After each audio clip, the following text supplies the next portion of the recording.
ஒரு ப்ராப்ளி ஒரு 10 kilometre run போனீங்கன்னா அட்லீஸ்ட் ஒரு 500 மீட்டர்ஸ் 1 கிலோமீட்டர் வந்து கூல் டவுன் வாக் இல்லைனா ரன் பண்ணி தான் ஆகணும். அந்த பேசல் டெம்பரேச்சரை உடனடியாக டக்குன்னு கம்மி பண்ண முடியாது. நிறைய பேர் ரிகரஸாக ஒரு 30 மினிட்ஸ் ஒர்க் அவுட் பண்ணுவாங்க. எப்படி நீங்கள் வார்ம் அப் சொன்னீங்களோ கூல் டவுன் எந்த அளவுக்கு முக்கியம் sir? Cool down of course important. அது recovery is completely cool down தான். இப்போ ரன்னிங் பண்ணுறாங்க, ரன்னிங் பண்ணிட்ட பிறகு உடனே போய் மீட்டுக்கு போயிட்டு அவங்க ஆக்டிவிட்டீஸ்க்குலாம் போயிடுவாங்க. ஸோ அப்போ என்ன ஆகும்னா ஃபர்ஸ்ட் நம்ம வார்ம் அப் பண்ணிட்டோம், then body temperature peaks to certain level.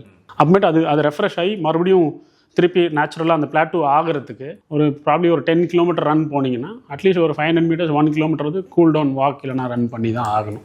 அந்த பேசல் டெம்பரேச்சரை உடனடியாக டக்குன்னு கம்மி பண்ண முடியாது. ஸோ அந்த cool down important. Again muscle memory, இப்போ நீங்கள் சப்போஸ் ஜாக் பண்ணிட்டாங்கன்னா மசில் மெமரி வந்து ஃபிக்ஸ்டேட்டடாக இருக்கும். அந்த மசில்ஸ்னால் ஒரு மாதிரி டைட்டாக கண்ட்ராக்டடாக இருக்கும்.